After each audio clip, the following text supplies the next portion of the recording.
నమస్తే, welcome to 9 TV Telangana news. Nizamabad జిల్లా దర్పల్లి మండల కేంద్రంలో అక్రమంగా తరలిస్తున్న రేకులపల్లి మరియు మండల కేంద్రానికి చెందిన 2 ట్రాక్టర్లను పట్టుకుని పోలీస్ స్టేషన్ కు తరలించినట్టు ఎస్ఐ వంశీకృష్ణ తెలిపారు. ఈ సందర్భంగా ఆయన మాట్లాడుతూ అనుమతులు లేకుండా అక్రమంగా ఇసుక మొరం తరలించినట్లయితే వారి ట్రాక్టర్లకు భారీ జరిమానా వేస్తామని అవసరమైతే ట్రాక్టర్లు సీజ్ చేస్తామని హెచ్చరించారు. ప్రభుత్వ అనుమతి పొంది ఇసుక మొరాన్ని తరలించాలని ఆయన ట్రాక్టర్ యాజమాన్లను కోరారు. మండలంలోని దుకాణదారులు రాత్రి 10 గంటలకు బంద్ చేయాలని ఆయన కోరారు.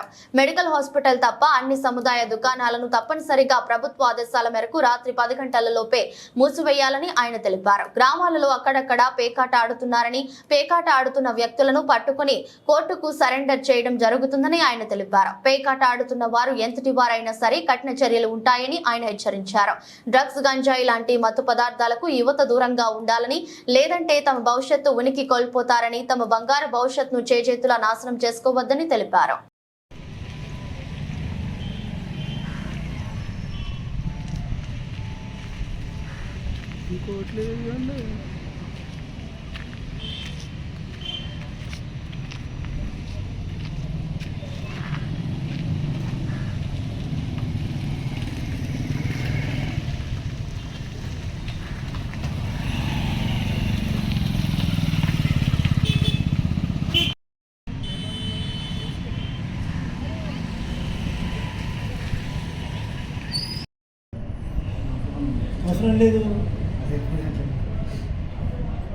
దర్పల్లి మండల కేంద్రంలోని ప్రజలందరికీ విజ్ఞప్తి, ఎవరైనా సరే అక్రమంగా ఇసుక తరలించినట్టయితే వారిపైన చట్టపరమైన చర్యలు తీసుకోబడుతుంటాయి.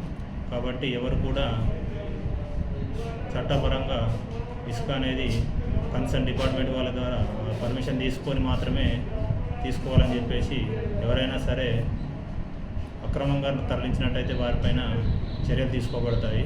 అదేవిధంగా యువకులు ఎక్కువగా వితౌట్ నంబర్ ప్లేట్స్ వెహికల్స్ నడపడం జరుగుతుంది.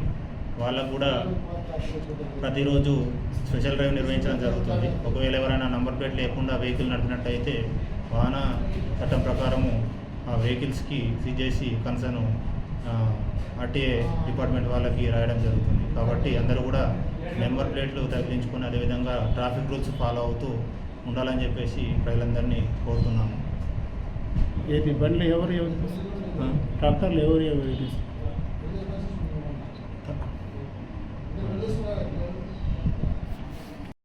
వివరాలు రాలేకంతే వాళ్ళే మాట్లాడారు. ఇదే నిన్నటి రోజున ఒక 2 వెహికల్స్, ఒకటి రేకులపల్లి గ్రామానికి చెందినది, మరొకటి దర్పల్లి మండల కేంద్రానికి చెందిన 2 కూడా అక్రమంగా ఇసుక తరలించినప్పుడు మా దుకోటి సిబ్బంది దాన్ని గమనించి వాటిని పట్టుకురావడం జరిగింది. వాటిని కన్సర్న్ డిపార్ట్మెంట్ వారికి హ్యాండ్ ఓవర్ చేయడం జరిగింది. కాబట్టి ఎవరు కూడా ఇట్లా అక్రమ మార్గంలో తరలించకూడదని చెప్పేసి మా యొక్క విజ్ఞప్తి.